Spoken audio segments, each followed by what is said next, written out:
Irmãos e irmãs, graça e a paz de Cristo, podemos deixar a igreja na penumbra, não estaremos nas trevas, mas estaremos na penumbra. Pode apagar inclusive o lado de lá, não tem problema nenhum. A história de Esther, o livro de Esther, conta a história que talvez o livro de Esther seja o livro mais parecido com a nossa vida real. Todos os livros da Bíblia, com exceção de Esther, Deus é lembrado claramente, Deus é citado claramente, Deus é protagonista, é evidente, Deus é exaltado, Deus é buscado, Deus intervém, Deus age. Mas o livro de Esther, inclusive, teve uma dificuldade de ser aceito quando o cânon se formou, quando o conjunto de livros bíblicos se formou, exatamente porque não existe no livro de Esther nenhuma citação de Deus. Não há o nome de Deus, Deus não é sequer lembrado diretamente. E mesmo indiretamente, Deus não é nem citado no livro de Esther. Essa é a principal razão pela qual o livro de Esther teve dificuldade de ser aceito como um livro inspirado, mas talvez seja também a principal razão pela qual o livro de Esther mais se pareça com a vida cotidiana. Porque na vida cotidiana, de uma maneira geral, Deus não assina as coisas que faz. Deus não fala muito alto. E com muita frequência, Deus não é percebido com clareza. Nós, como cristãos e como cristãs, possivelmente enxerguemos Deus agir na nossa história. Mas vamos pensar com bastante sinceridade, com bastante honestidade. Até mesmo nós que cremos em Deus, que cremos na Bíblia, temos dificuldade de perceber com clareza a presença de Deus na história. O livro de Esther é um livro cheio de crises. A história vem se desenvolvendo como se ela estivesse sendo conduzida pelas escolhas humanas, tanto as escolhas erradas como as escolhas certas. Quando a gente lê a história de Esther, um livro de 10 capítulos, eu encorajo você a ler nesse período, nesse mês, enquanto estivermos falando sobre ele, você percebe que as decisões vão sendo tomadas, criando crises, ou tentando resolver as crises, tentando lidar com as circunstâncias. A tensão vai crescendo. A história de Esther é uma história de suspense. O escritor soube escrever uma história como poucos roteiristas de novela conseguiriam fazer. Claro que no estilo antigo, com a linguagem da antiguidade, com o cenário típico daquela época, algumas circunstâncias até muito violentas para a nossa cultura atual, mas ele soube escrever a história, tecer a trama, mantendo a atenção das pessoas presas para saber o que ia acontecer um pouco depois. O escritor de Esther, que nós não sabemos quem é, ele escreve o livro de Esther para explicar e para fortalecer a lembrança de que uma libertação como essa, que é contada no livro de Esther, precisava ser celebrada como uma festa santa. Na verdade, a festa judaica que celebra a história de Esther, a libertação na época de Esther, é a festa do Purim. E isso está lá no final do livro de Esther. Você vai ler o último capítulo, o capítulo 10 é pequenininho, explica isso. Mas esse escritor, embora não cite Deus, não fale de Deus, ele é um judeu devoto, porque ele escreve para mostrar que aquele tipo de libertação tem uma mão invisível por trás daquilo. A história, ela não é construída por aqueles que estão assentados nos tronos físicos. Essa é a grande mensagem do livro de Esther. A história é traçada e conduzida por aquele que está no trono que, na média, ninguém vê, mas que é um alto e sublime trono, e ele está no controle das coisas. Por isso o tema da nossa série é esse, uma história de esperança em tempos de incerteza. Porque, na verdade, todas as pessoas, independente do tempo em que estão vivendo, vivem ocasiões de incerteza. E nós estamos entrando um ano cheio de indagações. Um ano que as novas nomeações no governo traçam uma tendência, mas nós não sabemos se essa tendência vai se realizar. Nós não sabemos como será a vida, nossa vida pessoal, a nossa vida nacional. Existem diversas indagações, diversas incertezas, mas a história de Esther está aí para mostrar para a gente que mesmo quando a gente não tem claro o que vai acontecer adiante de nós, nós podemos manter a nossa fé firme, a nossa esperança acesa, porque nas entrelinhas da história, nos bastidores da cena, existe alguém que está no controle de tudo. Mas a história de Esther, ela não começa sem uma história anterior. A história de Esther acontece no Império Persa, o último império que dominou o mundo antes do final do Antigo Testamento. Então o escrito de Esther está entre os últimos escritos, é uma história que é contada lá no final, perto do final do Antigo Testamento. Então a história de Esther acontece junto, ali dentro do livro de Esdras, de Neemias, ao lado de quem o livro está no cânon, e perto dos últimos profetas menores que escreveram, Ageu, Zacarias e Malaquias. Mas a história de Esther é uma história pontual, que tem uma história que a antecede. Para chegar à história de Esther, para saber dessa família que está ali em Suzã, que é a capital da Pérsia, nós precisamos entender um pouquinho da história que antecede. Então temos uma animação de 5 minutos, nós vamos assistir, espero que nós consigamos ver, a claridade talvez prejudique um pouco, mas está narrada, então ela é narrada. Eu peço que você preste toda a atenção nessa pequena animação de 5 minutos, para que você possa saber a história que aconteceu antes de Esther, para que a história de Esther começasse. Então vamos assistir.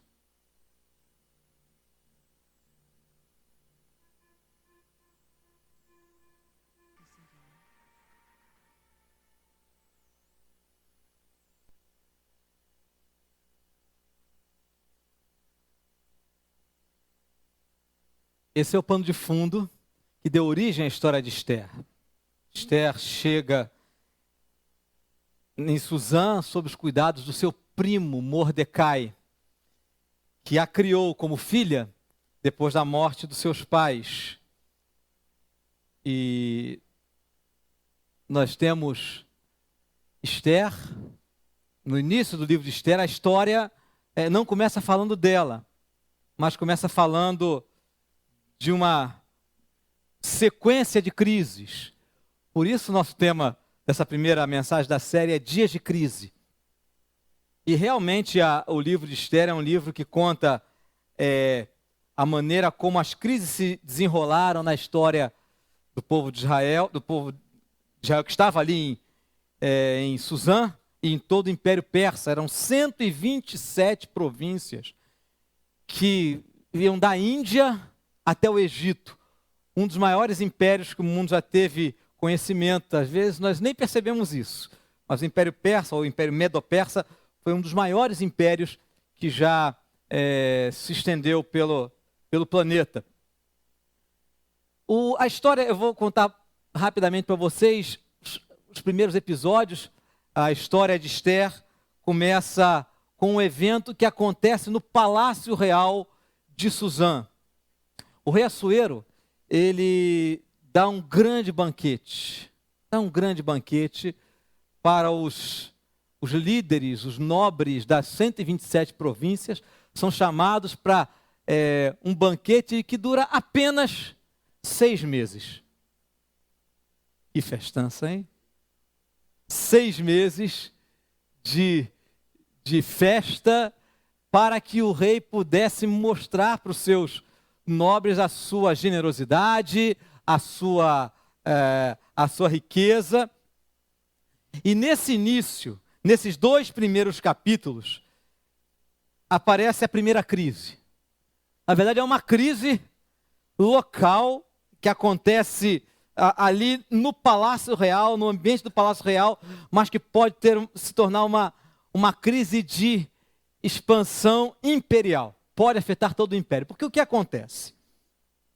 A intenção, o pano de fundo desse primeiro momento, fala desses 3 banquetes.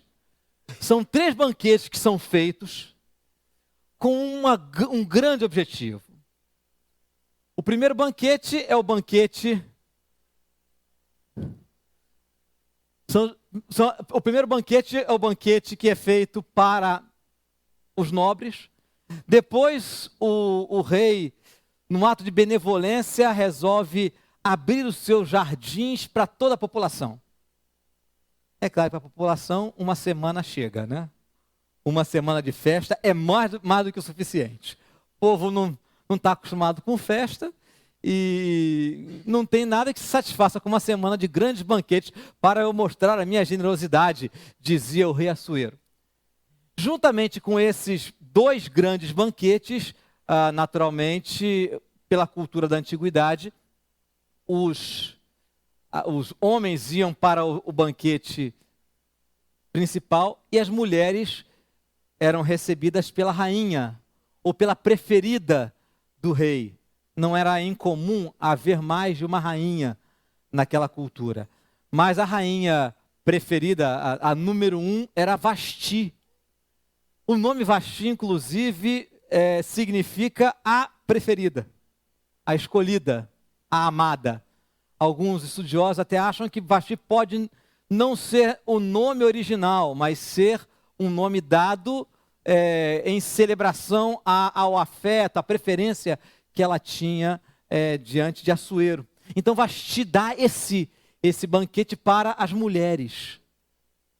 Esses 3 banquetes são dados para mostrar quem está no comando. Mas o que acontece é que Vasti, o rei, quer mostrar o seu bom gosto, e ele manda que Vasti venha até a corte, para que ele pudesse exibir a sua rainha. E Vasti simplesmente se recusa a ir até o rei. Por causa disso, Vasti é deposta. Porque assim como os grandes banquetes eram para mostrar a autoridade, o comando, o domínio de Assuero, a sua generosidade, a sua riqueza, a expansão do seu reino e todo o seu poder, também Vasti é deposta para que se mostre quem é que manda. Porque, afinal de contas, por mais que ela fosse a preferida, ela não tinha o direito de recusar uma ordem de Sua Majestade, o Rei do Mundo. O Rei do Mundo conhecido de então.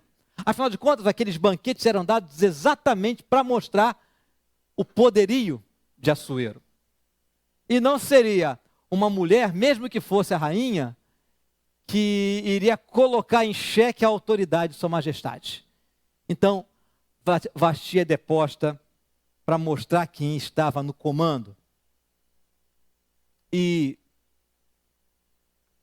diz o ditado: rei morto, rei posto, rainha deposta, que se escolha outra. E é feito um concurso de beleza para escolher uma nova rainha para reinar no lugar de Vasti, para receber a coroa no lugar de Vasti. E o apuro, toda a sofisticação com que é feito esse concurso de beleza é muito interessante. É 1 ano de tratamento, 1 ano de spa, 1 ano de produtos sofisticados da La Roche-Posay, L'Oréal de Paris. E mais o quê, irmão? Boticário não. Boticário é muito popular para entrar na corte do rei Assuero. Né? Só produtos especiais, importados, trazidos dos lugares mais sofisticados do mundo, os melhores perfumistas, as melhores massagistas, as melhores maquiadoras estavam ali para cuidar das concorrentes. É um The Bachelor muito especial, né? Conhece The Bachelor? É um programa americano, tem até uma versão brasileira, aí são várias mulheres que fazem um concurso de beleza para se casar com um homem especial. Essa sofisticação toda é também para mostrar o grande poderio. A nova rainha é escolhida exatamente com essa intenção de mostrar quem estava no comando. Todo esse panorama inicial dos 2 primeiros capítulos de Esther falam de uma tentativa de Assuero de mostrar o seu poderio, de mostrar a sua autoridade sobre todo mundo conhecido de então. Aquela recusa de Vasti em ir à presença do rei poderia se tornar em uma crise grande. Agora, pense uma coisa comigo. Essa crise potencial aconteceu exatamente a partir da vaidade pessoal do rei. A crise, que poderia se tornar uma crise nacional, acontece exatamente porque Assuero quis mostrar a sua autoridade, quis exibir o seu bom gosto, a sua escolha e a expor a sua esposa preferida como um troféu. A vaidade pessoal geralmente é a razão das nossas crises. Muitas das nossas crises acontecem por causa das nossas escolhas, por causa das nossas atitudes movidas pelo que eu acho melhor fazer. Aquela ideia de que não tem nenhum problema se eu fizer isso do meu jeito, acontece conosco também. Coisas que às vezes a gente acha que não vão ter uma grande repercussão. Um comportamento hostil, às vezes, uma resposta maldada, porque eu acho que eu tenho o direito de reivindicar os meus direitos. Um tratamento mal feito com alguém da minha família, uma atenção mal dada, uma palavra mais ríspida, ou uma desatenção porque eu tenho que pensar em mim de vez em quando. Coisas que nós sentimos que estamos no nosso direito de fazer. Muitas vezes podem gerar grandes crises na nossa vida. A primeira reflexão para nós é exatamente caminha por aí. Para nós tomarmos cuidado para que as nossas atitudes pessoais, movidas pela nossa própria vaidade, pela nosso aparente direito, não gerem esse tipo de crise. Sermos mais vigilantes com nossa própria vontade e disciplinar nossa própria vaidade, para que isso não gere crises que podem se ampliar e se aprofundar. Cuidado ao tomarmos decisões movidas pela nossa própria escolha. Precisamos aprender a tomar decisões movidas pela direção de Deus, pela orientação de Deus para as nossas vidas. Podem parecer escolhas pequenas e insignificantes, mas se nós abrirmos brecha nas coisas pequenas, nós podemos tropeçar nas coisas grandes também. Jesus nos ensina isso, ele diz que aquele que é fiel no pouco, aprende a ser fiel no muito, demonstra a possibilidade de crescer para ser fiel no muito. Assim também como aquele que é infiel nas pequenas coisas, acaba se aprofundando numa espiral de infidelidade que faz com que nós sejamos infiéis nas grandes coisas também. Então, a primeira lembrança para nós nessa experiência, nessa primeira crise, a crise que se mostra nos 2 primeiros capítulos e que introduz Esther no cenário, porque Esther é a rainha escolhida, é aquela que ganha o favor do rei e se torna rainha no lugar de Vasti, ocupa uma posição estratégica ali no Império Persa. Mas há ainda uma segunda crise no início do livro de Esther. Uma crise antiga, uma crise lá no passado, que pode se transformar numa crise enorme, numa verdadeira catástrofe, numa calamidade no presente. Que crise é essa? O capítulo 3 nos apresenta um novo personagem. Capítulo 1 aparece Assuero, capítulo 2 aparecem Esther e Mordecai, o seu tio, e no terceiro capítulo aparece um novo personagem chamado Amã. Há algumas coisas que a gente não percebe, mas o texto bíblico, eu peço que você abra a sua Bíblia, por favor, nós vamos ver 2 versículos bíblicos, um no capítulo 2, outro no capítulo 3, nos apresentando esses 2 personagens, Mordecai e Amã, que vão, ao longo da história de Esther, se tornar antagonistas.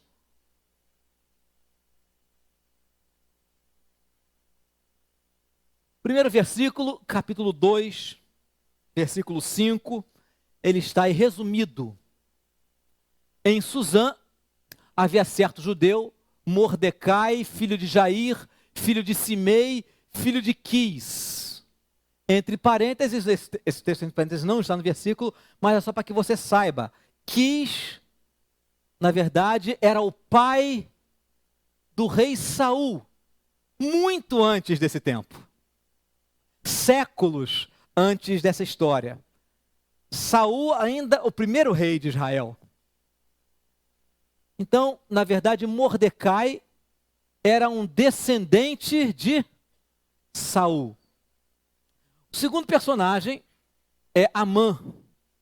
Capítulo 3, versículo 1, também uma síntese do versículo, diz: o rei Assuero engrandeceu a Amã, filho de Amedata, Agagita. A gente não percebe isso, mas Agagita era um descendente de Agag. Agag foi rei dos Amalequitas. E para nossa surpresa, Saul e Agag foram arqui-inimigos. Séculos atrás. Saul e Agag, na verdade, Saul foi o responsável pela morte de Agag. Saul foi o rei que conquistou os Amalequitas, levou Agag vivo e em Israel Agag foi executado. Essa rixa percorre os séculos e aqui nós encontramos Amã se tornando um grande opositor e um perseguidor dos judeus. Porque o que Amã faz? Amã, vendo a oportunidade de vingar a história da sua nação em relação aos judeus, fica muito indignado porque Amã, ele é colocado numa posição de destaque. O texto não nos diz por quê, mas nos meandros políticos, nas bajulações da sua majestade, nos circuitos e nos bastidores da corte, por alguma razão, o rei Assuero engrandeceu Amã e todos os demais líderes se curvavam diante de Amã em sinal de respeito. Mas Mordecai não fazia isso. Não é porque os judeus não se curvam diante de ninguém que não fosse Deus. Não. Se curvar diante de um governante era natural, não era uma forma, necessariamente uma forma de adoração, mas seria um gesto de respeito, né? Um gesto natural. Mas Mordecai certamente não se curvava por causa dessa história do passado. Dois povos que conviviam dentro de um império dominador, que conviviam forçosamente, mas que ainda eram rivais, ainda eram adversários. Mordecai não se curva, porque não se curvaria diante do inimigo, e Amã vê isso como uma oportunidade de grande vingança de uma história lá no passado.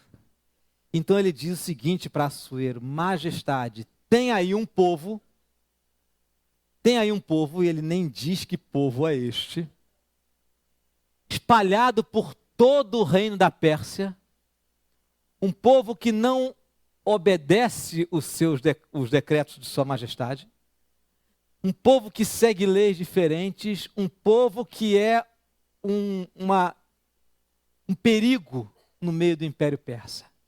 Eu peço à sua majestade a autoridade para justiçar esse povo, para dar para esse povo o que eles merecem. O Senhor é o rei, o Senhor é que está no comando. Então eu peço para o Senhor autorização para poder aniquilar esse povo. E imprudentemente, Assuero permite que Amã faça isso e sela um decreto com seu anel imperial. E aí começa essa grande crise do passado que pode se tornar uma calamidade no presente. Outra reflexão para nós. As dívidas do passado, quando elas não são tratadas, perdoadas, segundo o espírito do Evangelho, elas não ficam debaixo do tapete para sempre. Nossa natureza é uma natureza de cobrança. Nós temos a natureza de fazer as contabilidades dos erros que cometeram conosco. Se nós, como servos do Altíssimo, como servas do Senhor, não aprendemos a tratar das dívidas do passado e perdoá-las por amor de Jesus Cristo, elas são uma serpente criada em cativeiro, ao lado da nossa cama. A qualquer momento, ela pode se tornar uma calamidade quase incontornável. Não deixe as dívidas do passado se acumularem na sua vida, meu irmão, minha irmã, para que não haja uma crise maior. Nós pensamos que podemos deixar isso ir acontecendo porque a gente sabe como administrar. A gente está no comando. A gente está no comando. Não. A nossa natureza é uma natureza frágil e nós precisamos aprender a seguir aquilo que o Evangelho diz para nós. Não deixe que as dívidas do passado se acumulem, porque elas podem se transformar numa grave crise num presente muito próximo. Mas eu queria trazer para nós como a grande mensagem dessa passagem, desses 3 primeiros capítulos de Esther, um texto que parece que está encravado ali no meio dessa passagem. E aí eu vou pedir que você abra a sua Bíblia. Capítulo 2, versículos 21 a 23. Até para a gente acender um pouquinho as luzes para que facilite a leitura, né? As luzes de trás, só as da frente apagadas. Obrigado. Capítulo 2, versículos 21 a 23. É um pequeno episódio nessa primeira parte. Eu vou ler o versículo 21, vocês leiam 22 e nós lemos juntos 23, ok? Naqueles dias, estando Mordecai sentado à porta do rei, 2 eunucos do rei, dos guardas da porta, Bigtan e Teres, sobremodo se indignaram e tramaram atentar contra o rei Assuero.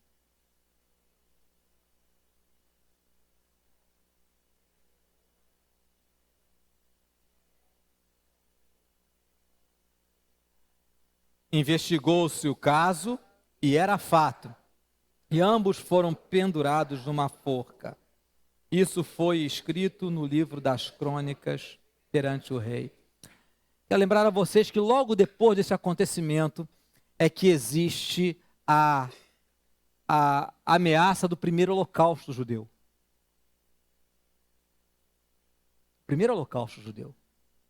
Logo depois sai um decreto do rei Assuero autorizando o extermínio, a destruição, o aniquilamento total de todo um povo, de toda uma nação. A grande crise que vai percorrer todo o restante do livro de Esther é exatamente essa. O império mais poderoso da terra, o grande imperador, dono de todo o mundo, deu permissão para que um dos seus preferidos empreendesse uma limpeza étnica, aniquilando por completo todo um povo, toda uma nação. E essa nação era exatamente a nação através de quem Deus tinha prometido mandar o seu ungido, o Salvador da humanidade, o seu Messias.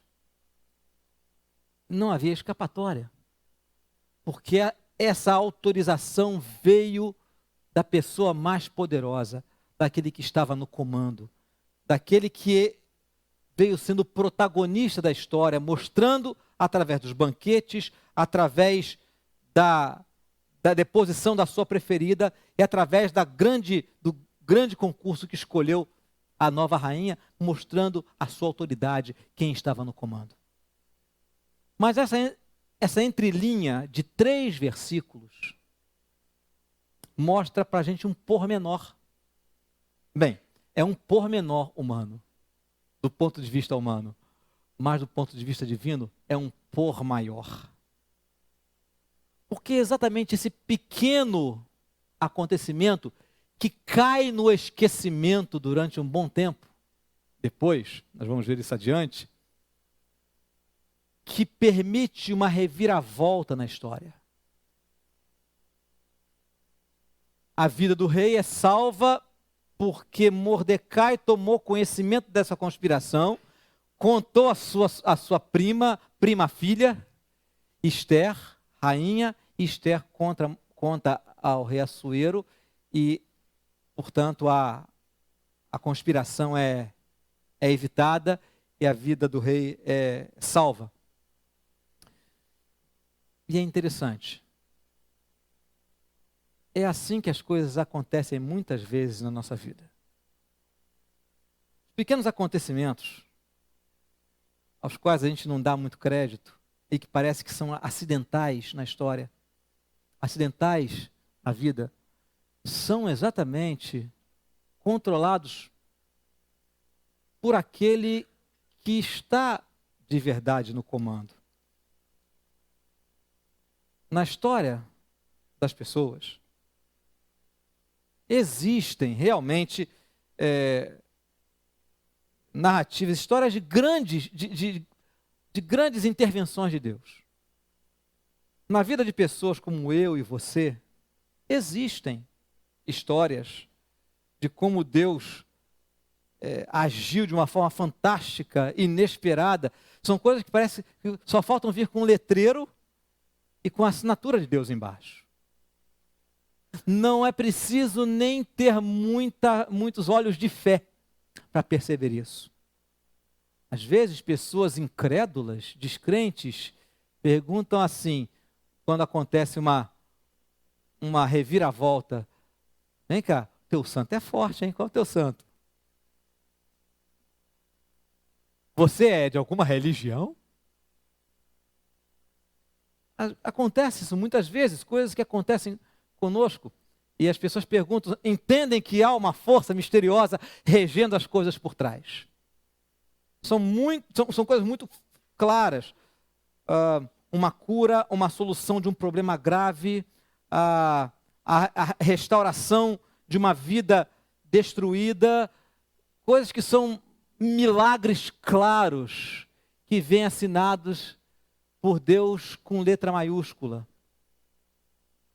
Mas se a gente fizer uma retrospectiva, se essas mesmas pessoas experimentaram grandes livramentos na sua história, grandes intervenções de Deus na sua história, se essas pessoas fizerem uma retrospectiva, essas pessoas, eu e você, nós vamos perceber que na grande maioria das vezes, e no grande trajeto da nossa vida, as coisas não aconteceram como num outdoor. As mudanças, as reviravoltas, não aconteceram no impacto. Mas, na maior parte das vezes, Deus vem construindo o seu propósito nas nossas vidas através de gestos que estão quase escondidos, mas que são decisivos na nossa vida. Quantas vezes um fracasso que nós jamais vamos admitir que seja algo vindo de Deus, nossa tendência é essa, admitir que um fracasso venha da parte de Deus. Quantas vezes um fracasso hoje que nos deixa lá embaixo, que nos abate, nos entristece, lá adiante, quando conseguimos superar aquilo, nós olhamos para trás e vimos que Deus estava traçando a nossa história, ao ponto da sabedoria popular criar aquele ditado que nós cristãos criticamos tanto, dizer que Deus escreve certo por linhas tortas. Isso daí é uma maneira do senso comum entender que nos pequenos atos, ou até naquilo que nos parece ser descaminhos, Deus está construindo um caminho. Ele diz: eu farei um caminho onde não existe um caminho. Nos gestos pequenos da vida, nos atos ocultos, discretos, Deus está montando um cenário. E é por isso que ele diz em Jeremias: eu é que sei que pensamentos tenho a respeito de vocês. Eu é que sei que pensamentos tenho a respeito de vocês. São pensamentos de bem e não de mal. Até para dar para vocês aquilo que vocês estão esperando, só que vocês querem do jeito de vocês. Essa palavra de Deus, através de Jeremias, é muito interessante, porque ela é falada para o povo no momento em que o povo está dizendo, não, isso é bem antes da história de Esther, lá na época da Babilônia, Nabucodonosor, do dragão da Babilônia. Os falsos profetas diziam, não, olha, isso aí vai acabar rápido, fiquem tranquilos, nosso Deus é conosco, o Senhor é conosco, não vai durar tempo nenhum, daqui a pouco o dragão da Babilônia vai cair. Nós vimos a história aí, não é? E Jeremias fala assim, Deus fala através de Jeremias, a coisa não vai acontecer como vocês esperam. Vocês querem liberdade? Vocês querem ser livres? Vocês não querem ficar sob o domínio da Babilônia?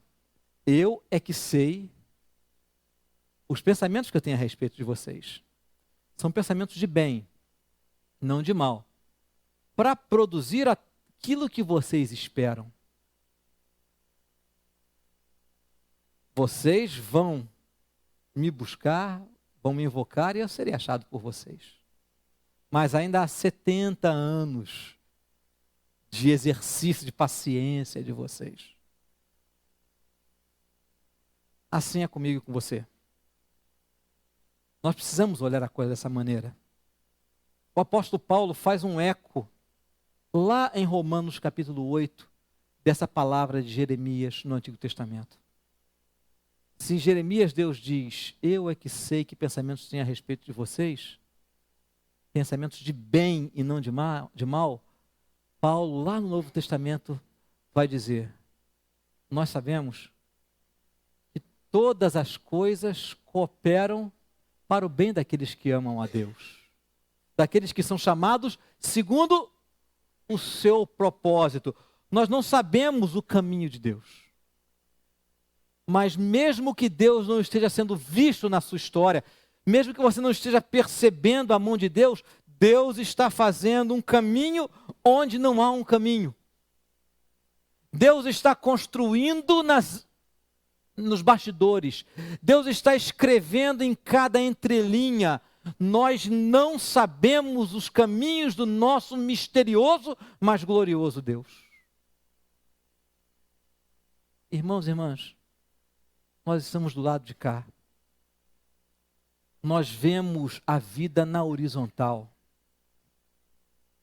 A visão de Deus é a visão de cima. Deus não apenas vê, mas Deus tece a partir da sua perspectiva. Há uma história que virou uma canção muito linda, escrita pelo Estênio Márcios, chamado Tapeceiro. A história, essa ilustração é muito interessante. É a história de uma pessoa que está vendo uma tapeçaria do avesso. Turma que gosta de fazer tapeçaria sabe que do avesso é um emaranhado de linha para lá, linha para cá. Mas quem está fazendo sabe por que a coisa está acontecendo. Nós vemos a tapeçaria do avesso, mas nosso Deus vê exatamente como a coisa deve ser. Ele está forjando. Queridos e queridas, confiar em Deus é a essência de quem diz que o serve, mesmo quando ele não é visto. Deus não tem obrigação de se mostrar. Porque, embora a gente gostasse, nossa preferência é que Deus sempre interviesse de uma forma direta e imediata, com clareza, com assinatura. Na verdade, Ele que realmente está no comando, Ele não tem obrigação de se reafirmar, nem de dar um espetáculo. Porque Ele é que realmente está no comando. Ele está controlando, administrando cada crise, cada circunstância, cada momento. Esse é o coração da história de Esther. Mostrar que um Deus que não se mostra, um Deus que nem sempre assina as suas obras, mostrar que um Deus que caminha de forma muitas vezes misteriosa e silenciosa, escrevendo a história nos meandros, Ele é quem está no trono, não é Assuero. Não é Assuero que está no trono. Não são os criadores de crise, não é Amã que está no trono. Não é Amã que tem autoridade, não é Assuero que comanda. Há alguém que escreve a história, muitas vezes, silenciosamente, e que não precisa ficar se mostrando. Cabe a mim e a você exercitarmos a nossa confiança. No momento apropriado, Deus há de se mostrar. E ainda que Ele não assine, Deus não tem a vaidade de querer se mostrar, que a gente possa reconhecer a presença de Deus nos dando a solução. Mas enquanto a gente vive tempos de incerteza, vamos nos lembrar que nesses pormenores, Deus está em ação. Deus está ativo. Aquele pequeno acontecimento de Mordecai ter o conhecimento da conspiração contra o rei vai ser decisivo lá na frente, à frente da história. Porque Deus estava no secreto. Como diz um escritor, o Max Lucado, Deus estava trabalhando no turno da noite. Enquanto as pessoas não percebiam, Deus estava trabalhando. Deus continua operando no turno da noite e Ele continua no trono da sua vida e da minha vida. Confiança nele, meu irmão, minha irmã, mesmo que a gente não veja a assinatura dele na história ao longo da caminhada. Olhe para trás para a sua vida, para os acontecimentos em que você hoje sabe que foram forjados por Deus. Mas você só sabe hoje porque você já passou por esse período da sua história. O período que você está passando hoje, que você talvez não veja Deus, certamente está sendo forjado por Deus para você. Tome as decisões certas. Não seja você a gerar as crises. Não seja você a criar os momentos de crise. Você se submeta à ação poderosa do Deus que está tecendo a sua vida, o Deus que está no comando de todas as coisas. Amém? Confiança no Senhor, esperança, mesmo que os tempos sejam incertos. A presença de Deus na sua vida, na minha vida, é certa. Que Deus nos abençoe. Nós celebramos a presença do nosso Deus na nossa vida. Nós celebramos a nossa confiança de que Deus está presente conosco, presente entre nós, presente em Jesus Cristo, na minha vida e na sua vida. Nós vamos participar da ceia do Senhor. E participando dessa mesa, nós nos lembramos dessa companhia constante de Jesus. Jesus, no final do Evangelho de Mateus e no final do Evangelho de Lucas, diz para os discípulos daquela época e por extensão a mim e a você: eu vou estar com vocês todos os dias, todos os dias, todos os dias, todos os dias, todos os dias, todos os dias, todos os dias, até quando não houver mais dias. Todos os dias. Hoje, Ele está presente com você. Hoje Ele está presente conosco. E hoje nós celebramos a sua presença no nosso meio. Vamos orar? Ter esse tempo de silêncio e oração, renovando o nosso compromisso com Ele. Ter esse tempo de confissão dos nossos pecados a Ele. Converse com Ele, fale daquilo que está no seu coração. Eu gostaria de te pedir, irmão, irmã, que agora você não apresente para Ele pedidos, a não ser que sejam de perdão. Mas consagre sua vida a Ele. Olha para dentro do seu coração. Vamos ter um bom tempo de oração silenciosa. Olhar para dentro de nós e pedir ao Senhor que tenha misericórdia de cada um de nós. Se você sabe de algo na sua vida que tem te impedido de desfrutar da companhia de Deus, tem travado a sua caminhada. Talvez seja uma necessidade de perdoar alguém, ou de pedir perdão para alguém.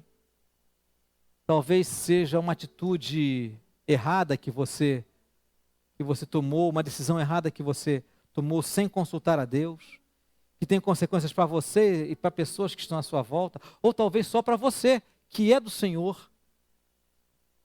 Talvez sejam pecados dentro do seu coração. Conversa com o Senhor, confessa os pecados, mas não confesse a Deus sem intenção de mudar a sua vida. Confessa os pecados ao Senhor com desejo sincero de pedir graça a Ele para superar, para vencer o pecado que mora dentro de você, que mora dentro de mim. E se dispor a usar essa graça que Ele vai te dar para que você seja vitorioso, vitoriosa sobre esse pecado que te assedia cada momento.